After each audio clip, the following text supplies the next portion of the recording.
ఈ ప్రణయ్ ప్రకాష్ అనే వ్యక్తి విస్తుపోయే నిజాలు చెప్పాడు. తనని ఏ విధంగా ప్రలోభ పెట్టారు, రేపు మాదే అధికారంలోకి వస్తుంది పార్టీ, మీకు ఏదో ఒకటి ఆఫర్ చేస్తామని చెప్పి తనను వాడుకున్నారని కూడా క్లియర్గా చెప్పారు.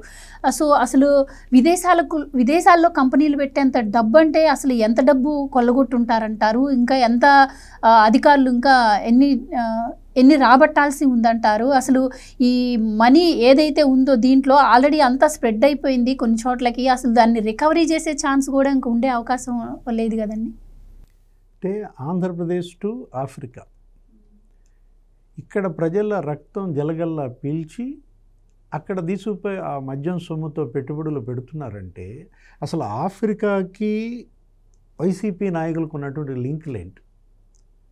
మనం గతంలో ఎన్నికలకు ముందు రోజు పిఎల్ఆర్ ప్రాజెక్ట్స్,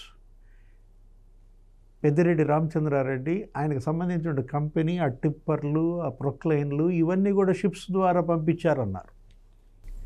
ఆయన ఆఫ్రికాగా ఆయన ఓడిపోతున్నాడని తెలిసి ముందే పంపించేస్తున్నాడు ఇక్కడ ఇవన్నీ అన్నారు. దానికి ఆయన ఖండించాడు కూడా, మేమే గెలుస్తున్నాం, మాకు అక్కడ వ్యాపారాలు ఉన్నాయి, ఆ వ్యాపారాల కోసం మేము ఆ ఎక్విప్మెంట్ పెట్టడం, పంపడం, తీసుకురావడం ఇది మామూలే అన్నాడు.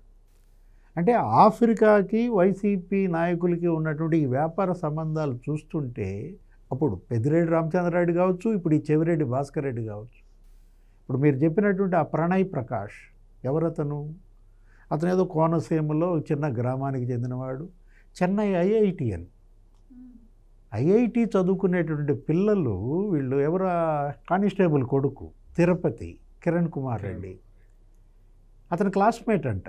అతను మరి ఆ కసిరెడ్డి రాజును పట్టుకుని బ్రహ్మాండంగా అతను సంపాదించుకుంటున్నాడు, నాకు కూడా ఉద్యోగం వేయించని ఇతను అడగటం, ఆ ఫీల్డ్ ఆపరేటింగ్ ఏజెన్సీలో ఏదో ఉద్యోగం పెట్టడం, అక్కడి నుంచి మళ్ళీ అతన్ని దీనిలో దించటం. ఇప్పుడు అతను ఇచ్చినటువంటి వాంగ్మూలంలో విస్తుపోయే వాస్తవాలు. చెవిరెడ్డి భాస్కర్ రెడ్డి, మోహిత్ రెడ్డి, అతను ఎవరు? వెంకటేష్ నాయుడు, ముగ్గురు జనవరి 31న వెళ్ళారా లేదా? టాంజానియా వెళ్ళారా లేదా? వాళ్ళతో పాటు నేను 6 రోజులు వాళ్ళతో బస్ చేశానని ఇతను చెప్తున్నాడు. ఇతను ఇచ్చిన వాంగ్మూలం ఎవరి ముందు? మ్యాజిస్ట్రేట్ ముందు ఇచ్చాడు, 164. అది చాలా బలమైన అంశం అన్నమాట. అంటే గతంలో మనం చూసాం, చెవిరెడ్డి భాస్కర్ రెడ్డి బెంగళూరు వెళ్ళాడు. ఎప్పుడు ఒక 6 నెలల క్రితమో ఎప్పుడో సంవత్సరం క్రితమో వెళ్తే లుకౌట్ నోటీసులు ఉన్నాయని చెప్పి కొడుకుని అతన్ని పట్టుకొచ్చారు. అప్పుడు పెద్ద సినిమా చేశాడు, అక్కడ ధర్నాలు అవి ఇవి చేశాడు, 41A నోటీసులు ఇచ్చారు. అంటే అప్పుడే వీళ్ళు పారిపోవడానికి ప్రయత్నించిన సందర్భం. మొన్న చూశారు కదా, మొన్న ఎక్కడికి పారిపోవాలని చూశాడు? కొలంబో. వెంకటేష్ నాయుడిని తీసుకుని తను ఒక్కడే వెళ్ళటం కాదు, తనేంటి తనకేదో శ్రీలంకతో తనకేదో వ్యాపారాలు ఉన్నాయని, ఇది ఇప్పుడే కాదు నేను ఎప్పుడూ వెళ్తుంటానని అతను చెప్పడం. అంటే ఇవాళ చెవిరెడ్డి ఆ కోర్టు దగ్గర లేకపోతే హాస్పిటల్ దగ్గర చేసిన వీరంగం చూసాం, ఆ అరుపులు కేకలు. అంటే ఫ్రస్ట్రేషన్ పీక్ వెళ్ళిపోయిన పరిస్థితి. దొంగతనం చేస్తూ దొంగ పట్టుబడితే ఏ విధంగా బిహేవ్ చేస్తాడో అట్లా గిలగిల కొట్టుకోడు. ఇప్పుడు ఇక్కడ ఏంటి? ఆఫ్రికా వీళ్ళ వ్యాపార సంబంధాలు ఉన్నాయా లేవా? ఈ డబ్బు ప్రజలదా కాదా? అక్కడ స్టీల్ ప్లాంట్ పెట్టేంత డబ్బు అంటే ఇవాళ చెవిరెడ్డి భాస్కర్ రెడ్డి ఎంత అక్రమాస్తులు కూడగట్టాడు. అనేక చోట్ల అతనికి 100 ఎకరాలు ఉన్నాయంటున్నారు. సుళ్ళూరుపేట, రేణిగుంట, నాయుడుపేట, లేకపోతే తిరుపతి, చంద్రగిరితో సహా. అంటే ఇప్పుడు అసలు బెంగళూరులో ఎన్ని విల్లాలు, ఎంత ఆస్తులు కూడగొట్టాడు. మనం అనుకున్నాం 5 ఏళ్లలో 5,000 కోట్లు సంపాదించాడు అనుకున్నాం.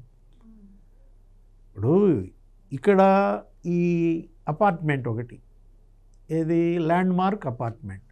జగన్మోహన్ రెడ్డి ఇంటి దగ్గరే ల్యాండ్ మార్క్ అపార్ట్మెంట్లో ఇతనే అద్దెకు తీసుకున్నాడంట. అది ప్రణయ్ ప్రకాష్. ఏంటి? Room number 312 apartment number. ఎలక్షన్కి ఏడాది ముందే ఇవన్నీ తీసుకొచ్చారు, ఈ నోట్ల కట్టలు. అంటే ఈసీ మళ్ళీ పట్టుకుంటుంది, రేపు ఎలక్షన్ అప్పుడు మనం అక్రమ రవాణా చేయలేం నగదు అని చెప్పి వీళ్ళు ఏడాది ముందు నుంచే పట్టుకొచ్చారు. నీకు సూర్యాపేట ఆ గన్మెన్ చెప్పినటువంటి వివరాలు, లేకపోతే ఈ డ్రైవర్ చెప్పిన వివరాలు, ఇవన్నీ క్రోడీకరిస్తే ఇప్పుడు ప్రణయ్ ప్రకాష్ చెప్పింది ఎంత వాస్తవం? అతను పర్టికులర్గా చెప్తున్నాడు, ఒక కారు నంబర్ AP03 BF 0099. ఎవరి కారు అది? AP03 అనేది మనం మామూలుగా ఆర్టీఓ దానిలోకి వెళ్ళి ఎతికితే ఏదైతే చిత్తూరు. 03 అంటే చిత్తూరు అని వస్తుంది. చిత్తూరు అనగానే మనకెవరు ఇళ్ళే కదా, చెవిరెడ్డి భాస్కర్ రెడ్డి. అది కూడా మామూలు మారుతి ఆల్టో కదా, అది బెంజ్ కార్. అది బెంజ్ కార్ మరి మనకేదో రోజా కొన్నది బెంజ్ కార్ అనుకున్నా, ఆమె చిత్తూరే అనుకుంటా నగరా. అంటే ఇప్పుడు ఈ కారు చెవిరెడ్డి భాస్కర్ రెడ్డిదా, రోజాదా, పెద్దిరెడ్డి రామచంద్రారెడ్డిదా, మిథున్ రెడ్డి, ఈ కేసులో A4 పూమన కరుణాకర్ రెడ్డిదే. మోహిత్ రెడ్డి ఆల్రెడీ ఇందులో తుడా వాహనాలు ఉపయోగించాడన్నారు. ఏది నోట్ల కట్టల బస్తాలు కట్టలు కాదు, కట్టల పాములు అన్నమాట.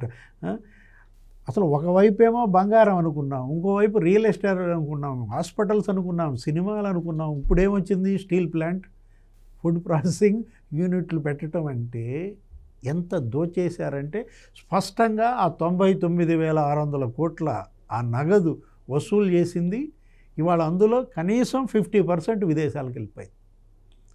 కృష్ణదేవరాయలు సత్యమూర్తి గారు ఆ రోజు లోక్సభలో 4,000 కోట్లు మనీ లాండరింగ్ అన్నాడు.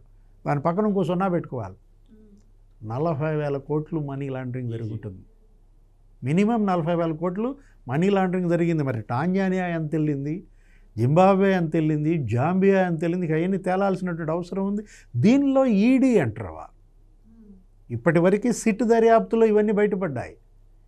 ఇప్పుడు ఎన్ఫోర్స్మెంట్ డైరెక్టరేట్లో ఇప్పుడు అసలు ఎందుకంటే మనీ లాండరింగ్ ఇందులో ఉన్న నేపథ్యంలో ఈడీ ఎంటర్ అయింది, కానీ ఇంకా స్పీడప్ కాని నేపథ్యంలో ఎన్ఫోర్స్మెంట్ డైరెక్టరేట్ ఇప్పుడు ఈ ఆఫ్రికా ఈ మూలాలని ఇవాళ పట్టుకోవాలి. Please subscribe to Leo news for more videos.